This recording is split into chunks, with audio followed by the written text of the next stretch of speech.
नमस्कार, मैं राकेश परमार और आप देख रहे हैं महत्वपूर्ण मुद्दा। मित्रों, महत्वपूर्ण मुद्दे में आज सबसे महत्वपूर्ण है कि आज दिल्ली में भारतीय जनता पार्टी ने अपना संकल्प पत्र जारी किया। संकल्प पत्र में अरविंद केजरीवाल के सारे बुराइयों को इंडोर्स किया और कहा कि जब हमारी सरकार बनेगी तो अरविंद केजरीवाल के सारे गलत कामों का मैं कंटिन्यू करूंगा। गलत काम मैं इसलिए कर रहा हूं कि भारतीय जनता पार्टी पिछले 10 सालों से अरविंद केजरीवाल के कामों को गलत बताती आ रही है। देश दुनिया में सर्वाधिक लोकप्रिय जननायक श्री नरेंद्र मोदी ने भी अरविंद केजरीवाल के काम को मुफ्त की रेवड़ी का संज्ञा दिया था और कहा था कि इसे बचा जाना चाहिए, यह देश के अर्थव्यवस्था के लिए घातक है। और मेरे अलावा भी बहुतों का यह मानना है कि माननीय प्रधानमंत्री जी ने सही कहा था, मुफ्त की रेवड़ी देश के लिए घातक है, इस पर विचार होना चाहिए। लेकिन जब आपकी अपनी पार्टी ने आज घोषणा पत्र जारी किया, जो चुनाव घोषणा पत्र जिनका विजन डॉक्यूमेंट कहते हो, शपथ पत्र कहते हो, जो कहते हैं, और उसमें भी आपने उन तमाम चीजों को हाँ कहा है। आपके घोषणा में आपके राष्ट्रीय अध्यक्ष श्री जयप्रकाश नड्डा, जो हम सब जेपी नड्डा के नाम से जानते हैं, जेपी नड्डा साहब ने कहा कि दिल्ली में भारतीय जनता पार्टी की सरकार बनने के बाद वर्तमान सरकार की सारी बढ़िया योजनाएं चलती रहेंगी। एक शब्द बढ़िया लगाया, मतलब जनहित की योजनाएं चलती रहेंगी।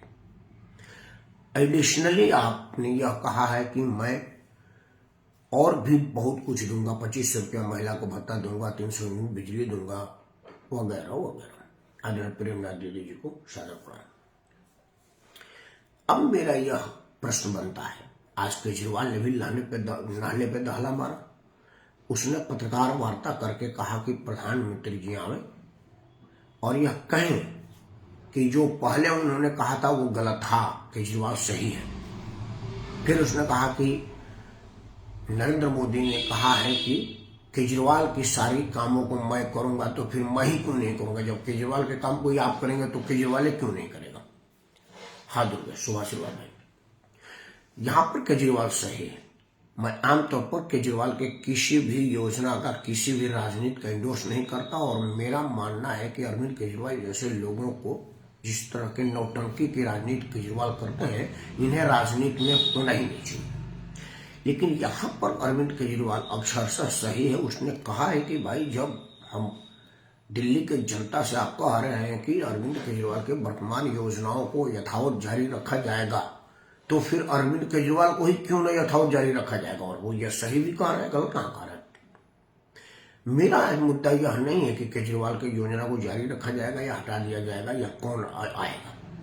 मेरा यार 2-3 प्रश्न बनता है कि देश दुनिया में सर्वाधिक लोकप्रिय जननायक प्रधानमंत्री नरेंद्र मोदी इस टाइम भारतीय जनता पार्टी के सर्वमान्य नेता हैं, उनके आगे कोई नहीं है। जैसे किसी जमाना में कहा जाता है कि India is Indira, Indira is India and India is Indira, वो चीज अब वापस कांग्रेस की जगह भाजपा पर आ गई है कि खाता ना वही जो नरेंद्र मोदी और अमित शाह का है वही सही, और यह सच्चाई से इनकार नहीं किया जा सकता।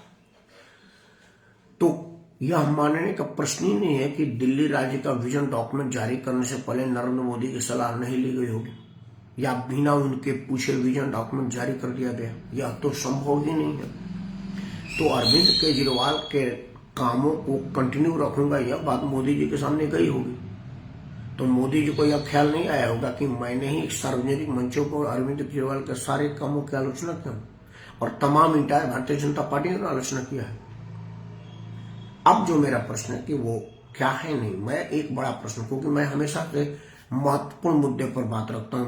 मेरे मैटर में केजरीवाल और मोदी कहीं नहीं है।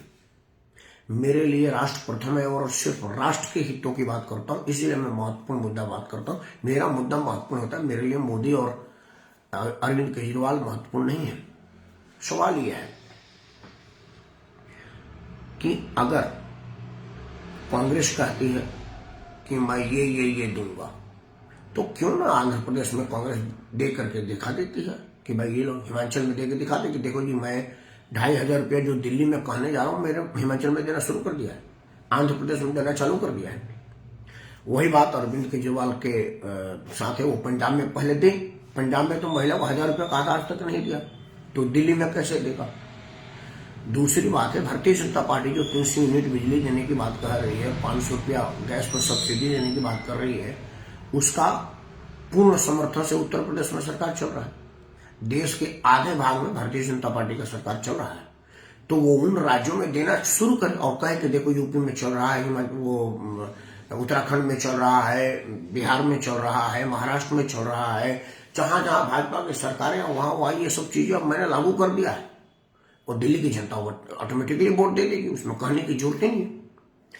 लेकिन चूंकि भारत के राजनीति में कोई पूछने वाला नहीं है, कोर्ट नहीं है, कचहरी नहीं है, चुनाव आयोग नाम की कोई संस्था नहीं है, देश में निष्पक्ष पत्रकार नहीं है जो यह पूछे कि भाई आप दिल्ली में क्यों देंगे। उत्तर प्रदेश से कोई दुश्मनी है, उत्तराखंड से दुश्मनी है, महाराष्ट्र से दुश्मनी है, वहां की महिला नहीं है, वहां के लोग नहीं है, वहां 500 रुपया सब्सिडी की जरूरत नहीं है लोगों को। लेकिन हमारे यहाँ पत्रकार तो है ही नहीं, संस्थाएं जेबी हो गई हैं, उनको डर है, क्योंकि आफ्टर रिटायरमेंट उनके लिए प्लान दिया गया है, रिटायरमेंट के बाद उनको कहाँ जाना है। आपने देखा ही होगा कि आदमी सुप्रीम कोर्ट से उतरता है और तुरंत राज्यसभा की सीढ़ियां लांघना शुरू कर दे, चलने लगता है, तो उसे राज्यसभा में जाना है। दिल्ली के गोल घर की महत्व ज्यादा है, लेकिन हम तो हैं महत्वपूर्ण मुद्दा आपके सामने रखने के लिए। मैं तो कहूंगा कि जो लोग दिल्ली में घोषणा पत्र जारी कर रहे हैं, शपथ पत्र जारी कर रहे हैं, वचन पत्र जारी कर रहे हैं, वो जहां जहां सरकार बनाए हम वहां वहां करके दिखाएं, तो ऑटोमेटिकली लोग देखेगा। लेकिन मेरा बात इससे भी अलग है, इससे भी बड़ा है। मैं चुनाव आयोग से हाथ जोड़ के प्रार्थना करता हूं, दिखावे के ही सही चुनाव आयोग निष्पक्ष है, और कई बार उसने अपने निष्पक्षता का प्रमाण दिया है। यह चुनाव आयोग ही है जिसने अपराधियों के अपराध का दस्तावेजी सबूत एफिडेविट के रूप में देने के लिए बाध्य कर दिया, और अब लोग दे भी ना रहे। चुनाव आयोग ने ही संपत्तियों का ब्यौरा देने के लिए बाध्य किया, लोग दे रहे हैं। हालांकि वो एक तरह से मखौल है। संपत्ति का ब्यौरा आप समझ लीजिए कि राहुल गांधी के पास 1.5-2 करोड़ रुपया है, और वो जिस गाड़ी में चलते हैं उस गाड़ी की कीमत 2.25 करोड़ है। वो जो चप्पल पहनते हैं, वो जूता पहनते हैं, जूते की कीमत चप्पल का 85,000 रुपया है। वो चश्मा पहनते हैं, वो लाखों में मिलता है, 1.5 करोड़ की उनकी संपत्ति है। तो यह अभी हास्यास्पद है, लेकिन है तो कम से कम उसी से तो लोगों को कहने का मौका मिलता है, पिछले बार से आपका 10 गुना तनख्वाह कैसे बढ़ गया। कुछ चर्चा तो हो रहा है, कुछ नहीं कुछ तो है। उसी तरह से एक चीज चुनाव आयोग बाध्य कर दिया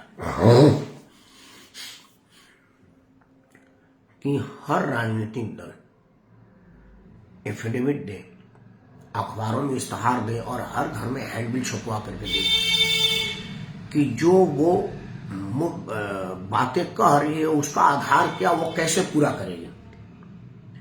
जिस राज्य में आप चुनाव लड़ रहे हैं उस राज्य की आर्थिक स्थिति क्या है, यह बात आप अखबार में छपवाएं, हैंडबिल के रूप में छपवाएं, और अपने चुनाव घोषणा पत्र में भी छपवाएं।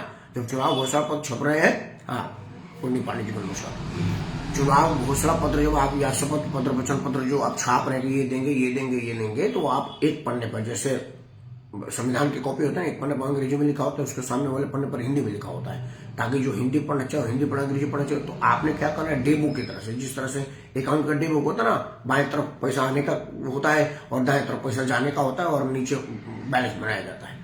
तो आप बाएं तरफ लिखिए कि मैं मुफ्त बिजली दूंगा, मुफ्त पानी दूंगा, और दाहिने तरफ लिखिए कि बिजली विभाग कितने कर्जे में है, कितने सरप्लस आमदनी उसके पास है, उसके पास पैसा प्लस में होगा, माइनस में होगा, बराबर में होगा, और वो जाकर का वितरित करिए।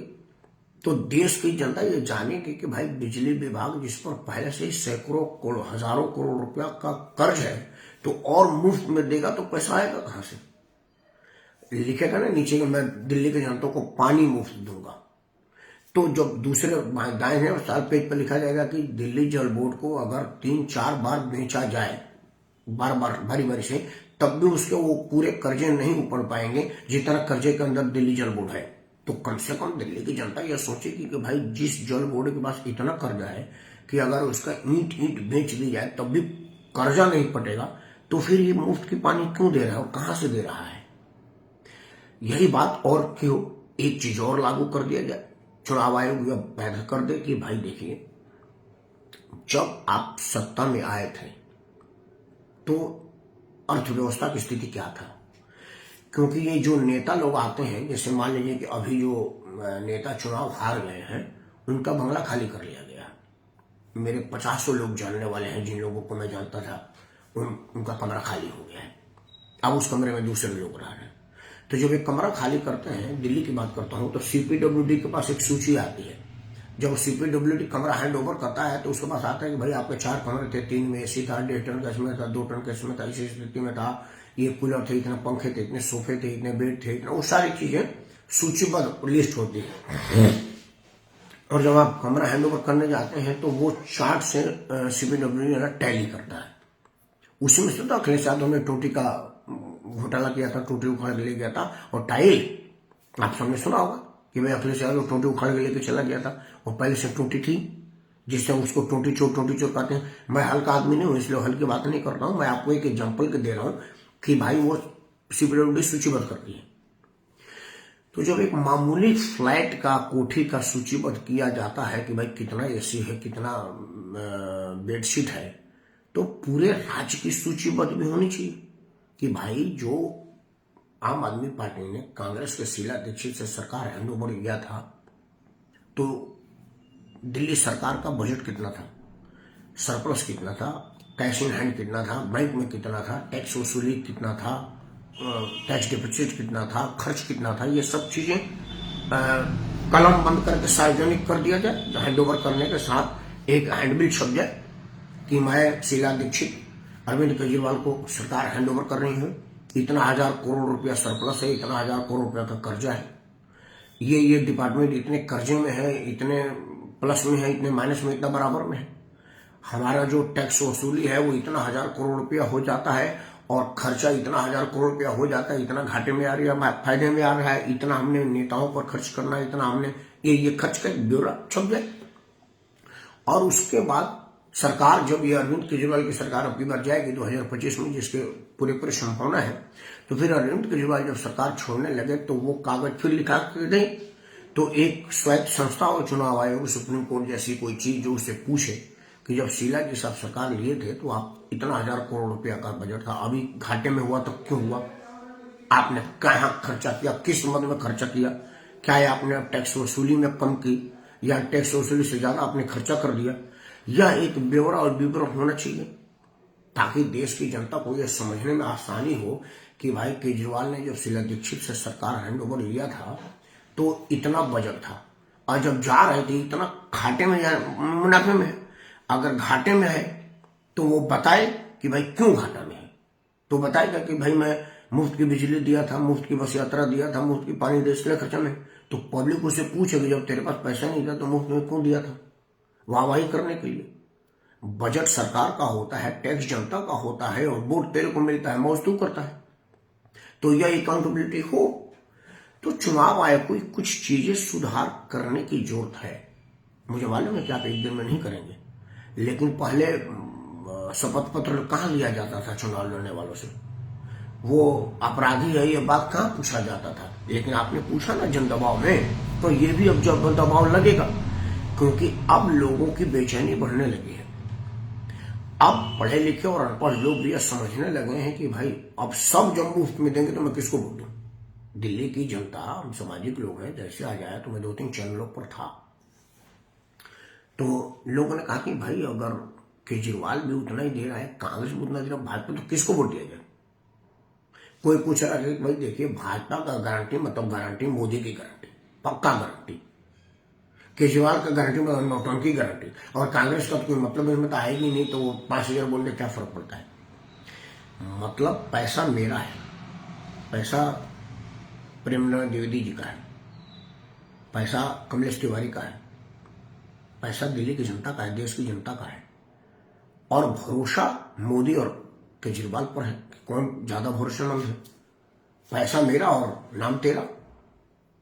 इन सब विषयों पर जब तक कठोरतम निर्णय नहीं लिया जाएगा तब तक हमारा देश रसातल में जाएगा, और नेताओं को इससे कोई फर्क नहीं पड़ता देश डूब जाए, क्योंकि उनको तो अपना चाल ही करना है। मैंने एक चैनल पर बोला था आज 4 बजे के करीब कि देखिए, अगर आप बड़ी बड़ी कंपनियों को आप बेल आउट पैकेज देंगे तो इन लोगों को मुफ्त देने में क्या बुराई है? बड़े राजनीतिक दल ये कहते हैं कि भाई आप अडानी अंबानी का पैसा माफ कर देते हैं, हम तो गरीब आदमी को रिक्शा का पैसा देते हैं। केजरीवाल ने पिछला बार कहा था जब नरेंद्र मोदी ने मुफ्त की रेवड़ी की बात कही थी तो। और सवाल ये भी सही है क्योंकि तराजू पर दोनों पहलू पर विचार किया जाए कि आखिर अगर हमको मुफ्त की पानी खटक रही है जल बोर्ड के घाटा रहने के बाद भी, तो मुझे अडानी का वो कर्जा माफ करना भी तो खटकेगा तब, जबकि अडानी का पैसा मालामाल है, वो हेलीकॉप्टर में घूमता है, जहाज में चलता है। मुकेश अंबानी के पास जितना पैसा है, अगर वो सारा पैसा दे दे तब भी 3 बार देगा तब भी हमारे भारतीय बैंकों का कर्जा नहीं उपड़ेगा। ऐसी स्थिति में वो खरबों रुपया अपने बेटा का शादी में खर्चा कर दिया तो पूछा जाएगा नहीं कहां से खर्चा किया, तेरा लोग कर्ज में है। अगर पेड़ दे दीजिए मेरे को मार्गदर्शन दिया, मैं चाहता हूँ कि उसको पढ़े, वो आपके लिए मिला पर दूंगा, मेरे तो हो गई होगा। आपने लिखा है कि मुफ्त की रेवड़ी राष्ट्र प्रथम की भावना पर करारा प्रहार करेगी, चुनाव आयोग को इसका संज्ञान लेकर इसे कठोरता से प्रबंधन करना चाहिए। आदरणीय प्रेम दीदी जी, मैं भी यही कह रहा हूँ, लेकिन चूंकि चुनाव आयोग है कहाँ? अभी राजीव कुमार को रिटायरमेंट के बाद अगली नियुक्ति की चिंता है। राज्यसभा जाएंगे कि मंत्री बनेंगे कि विदेश में कहीं कुछ बनाए जाएंगे कि विश्व बैंक में भेजे जाएंगे कि आरबीआई में जाएंगे, क्या करने जाएंगे उनकी इसी पर है। अगर आप चाहते हैं कि ये सारी संस्थाएं जो संवैधानिक संस्था है वो ईमानदारी से काम करे तो एक कानून बना दिया जाए कि जो लोग संवैधानिक संस्था पर बैठ जाएंगे वो सरकार की किसी तरह की अनुकंपा नहीं लेंगे, मतलब राज्यसभा में नहीं जाएंगे। तब आ जाएगा फंडामेंटल राइट कि भारत का नागरिक है, चुनाव तो लड़ेगा, तो वो चुनाव लड़े, राजनीतिक दल से ना लड़े, सीधा राज्यसभा में आ जाए, कहीं ऑनर गवर्नर ना बनाया जाए। लेकिन आप देखते होंगे कि आदमी सुप्रीम कोर्ट से उतरता है और राज्यसभा का जीना चढ़ता है, कैबिनेट सेक्रेटरी से उतरता है और राज्यपाल का भवन सुशोभित करता है। देखा राजीव गाबा और ये लोग राज्यसभा चले गए, वो गवर्नर बन के चले गए, मतलब लाट साहब बन गए। तो वो तो सरकार का अनुकंपा अगर नहीं लेते, अनुकंपा के लायक मेहनत नहीं करेगा तो नहीं मिल पाता। मैं कई ईमानदार अफसरों को जानता हूँ जो रिटायरमेंट के बाद घर बैठे होंगे, कोई उनको पूछ नहीं रहा क्योंकि उन्होंने ऐसी गलती की नहीं की। तो कहाँ तक रोकेगा? एक ही आदमी रोकेगा जिसको हमने रोकने का सलीका ही नहीं बताया 1952 से, वो है जनता। हमने जनता को मतदान करने का तरीका नहीं बताया और यह काम चुनाव आयोग का है। वो कुछ नहीं करती, वो बस पीली लाल पट्टी लगाती है, सेल्फी पॉइंट लगा देती है, कहीं कहीं गुब्बारा 10 लगा देती है, लाल कालीन बिछा देती है, तो उसका फर्क नहीं बनता भाई चुनाव अपने काम करता है, गुब्बारा लगाया था, सेल्फी पॉइंट बनाया था। जबकि चुनाव आयोग का काम है कि मतदाता को जागरूक करे कि किस मुद्दे पर वोट दें। चुनाव आयोग को कहना है कि भाई देखिए, राजनीतिक नेताओं का घोषणा को मैं नहीं रोक सकता, ये कानून में नहीं है, लेकिन आपको तो मैं बता सकता हूं कि ये मुफ्त की बिजली दे रहा है, बिजली बोर्ड घाटे में है।